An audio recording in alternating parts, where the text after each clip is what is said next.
दोस्तों नमस्कार। आप सभी को क्रांतिकारी सलाम। आप सभी को क्रांतिकारी इंकलाब। असल में आज से आपसे बात करने का इस वीडियो के माध्यम से तात्पर्य सिर्फ इतना है कि इस देश के हालात, आर्थिक हालात बहुत ख़राब हैं और हाल ही में आरबीआई की एक रिपोर्ट आई है। पहले कैग की रिपोर्ट आई थी और उस दोनों रिपोर्टों में इस देश की माली हालत के बारे में जिक्र है।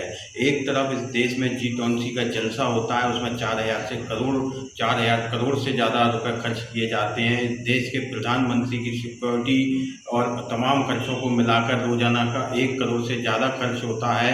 इस देश में जब डोनाल्ड ट्रंप अमेरिका के राष्ट्रपति हुआ करते थे तो वो इस देश में आते हैं तो उनके स्वागत में 100 करोड़ से ज़्यादा का खर्चा हो जाता है। और दूसरी तरफ इस देश में आरबीआई कह रहा है कि इस देश में जो 22 लाख करोड़ की इस देश की संपत्ति थी वो 9 लाख करोड़ एक साल में घट गई है और 13 लाख करोड़ रह गई है। आप समझ सकते हैं कि 9 लाख करोड़ कोई छोटी मोटी बात नहीं होती है, छोटी मोटी रकम नहीं होती है। एक बहुत बड़ा अमाउंट होता है जिससे कई स्कूल खोले जा सकते हैं, कई स्वास्थ्य केंद्र खोले जा सकते हैं, कई रोडें बनाई जा सकती हैं, कई गरीबों के पेट पाले जा सकते हैं। इस देश में हमने पहले भी देखा कि कोरोना के समय में जब आर्थिक पैकेज आया था तो वो 20 लाख करोड़ से ज़्यादा का पैकेज था। उसके बाद 6 लाख करोड़ का पैकेज आया और अब 9 लाख करोड़ की संपत्तियां कम हो गई। तो अब इनको हम इन तीनों अमाउंट को जब हम जोड़ेंगे तो 35 लाख करोड़ से ऊपर का जो अमाउंट होगा वो 35 लाख करोड़ रुपए इस देश के कहाँ चले गए, इसका जवाब हमें इस देश की सरकार से पूछना चाहिए। एक तरफ संसद का शोर है जहाँ पर 5 दिवसीय संसद का विशेष सत्र बुलाया गया, दूसरी तरफ कनाडा के प्रधानमंत्री का शोर इस देश में, उनके बयान का शोर इस देश में पूरी मीडिया पर चलाया जा रहा है। दूसरी तरफ इस देश की मीडिया इस देश की आर्थिक हालात को छुपाने का काम कर रही है और आरबीआई की जो रिपोर्ट है उसे छुपाने का काम कर रही है। इससे पहले कैग भी कह चुका है कि इस देश की पब्लिक संपत्तियों पर, पब्लिक कंपनियों पर, जो सरकार की कंपनियां हैं उनमें किस तरीके से आर्थिक हेरफेर हो रहा है, आर्थिक फ्रॉड हो रहा है, फाइनेंशियल फ्रॉड हो रहा है और सरकार चुप बैठी हुई है। इसका मतलब सरकार की देख रेख में, सरकार की नाक के नीचे वो फ्रॉड हो रहा है।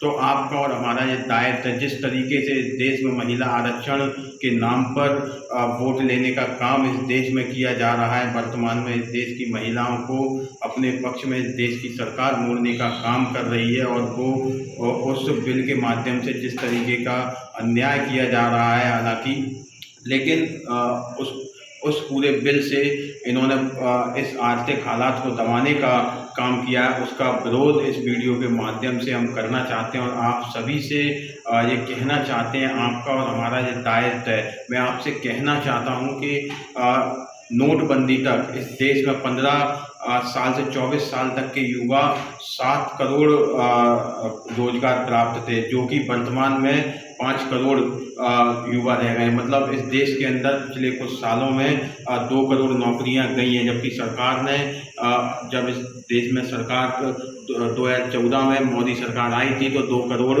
प्रतिवर्ष नौकरी देने का वादा किया गया था, लेकिन नोटबंदी के बाद से 2 करोड़ नौकरियां उन युवाओं ने गंवा दी। मतलब आप समझ सकते हैं इस देश के कितने बुरे हालात हैं। और इसी के साथ सीएमआई कहता है कि इस देश के अंदर जो कर्ज की स्थिति है, जो प्रति व्यक्ति कर्ज है कुल जीडीपी का, उसका आंकड़ा जब वो बताता है तो वो और भयावह हो जाता है।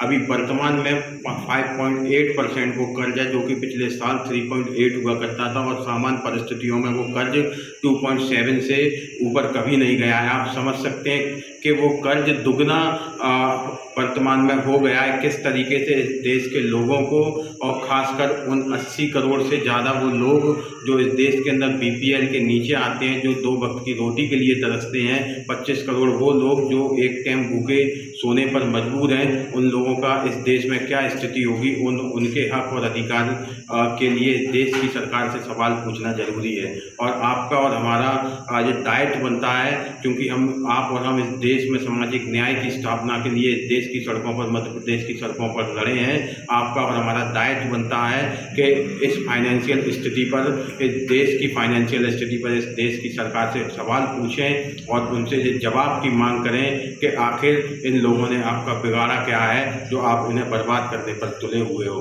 और हम आशा और उम्मीद के साथ मैं आपसे ये निवेदन करना चाहता हूँ कि आप सवाल पूछिए और इस देश की सरकार से जवाब मांगिए।